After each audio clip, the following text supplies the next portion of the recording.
சாதி மதத்தை வைத்து தான் பாஜக இந்தியா முழுவதும் அரசியல் பண்ணுது. இப்போ நீங்கள் தமிழ்நாட்டை எடுத்துக்கிட்டீங்கன்னு வச்சுங்களேன், 10 வருஷமாக அவங்க இருக்கிறாங்க, மத்தியில் ஆட்சியில் இருக்காங்க. ஏதாவது நாங்கள் இத்தனை திட்டங்களை வந்து தமிழ்நாட்டுக்கு கொண்டு வந்திருக்கிறோம், எங்களுக்கு கையில் ஆட்சி அதிகாரத்தை கொடுத்தா நாங்கள் இதெல்லாம் செய்வோம்னு என்னைக்காக ஓட்டுக்கிட்டு இருக்காங்களா?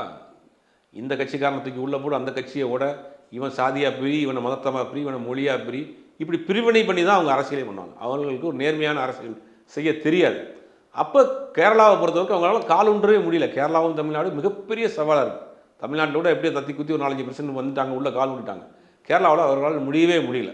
அப்படி இருக்கிறப்ப என்ன பண்ணுறாங்கன்னா, இவன் வந்து இளைஞர்கள் மத்தியில் ஒரு பெரிய ஒரு வேலை செய்கிறான், நம்ம இதை வச்சு தான் அரசியலே பண்ணணும், நம்மளுடைய மெயின் பாயிண்ட்லேயே கை வைக்கிறாங்க அப்படிங்கும்போது ஒரு கோபம் வருது அவங்களுக்கு. அப்போ இவர் காரணம் பண்ணணும்.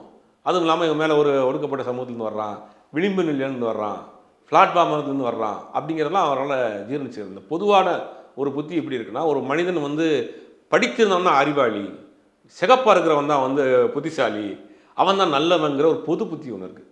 அது வந்து எல்லா இடத்துலையுமே இருக்குது. இப்போ நீங்கள் வந்து ஒரு கீழ்நிலையிலேருந்து மேலே வந்தான்னு வச்சுங்க, அவனுக்கு தெரியாதப்பா போன வர வரைக்கும் இந்த டீ கடையில் உட்காந்தான், ஏன்ட்டு 50 ரூபா வாங்கினான், அவங்க அப்பா யார் தெரியுமா இப்படின்னு அவனுடைய பழைய வாழ்க்கையவே பேசுவாங்க. அப்போ அவங்களால ஜீர்ணிச்சுக்கிற முடியாது. அது மாதிரி தான் சாதாரண ஒரு பையன் வந்து ஒரு பெரிய ஒரு உயரத்துக்கு பூம் ஆகிறான், கொண்டாடுறாங்க, பாராடுறாங்க, அப்படி தாங்கிக்கிற முடியல.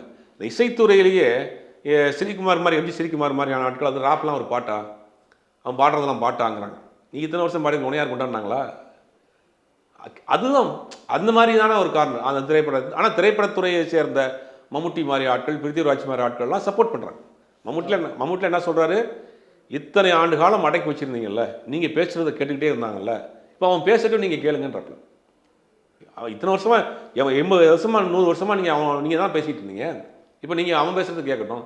நம்ம கேரளாவை நம்ம வந்து சாதி மத அடக்குமுறைகள் இல்லைன்னு நினைக்கக்கூடாது.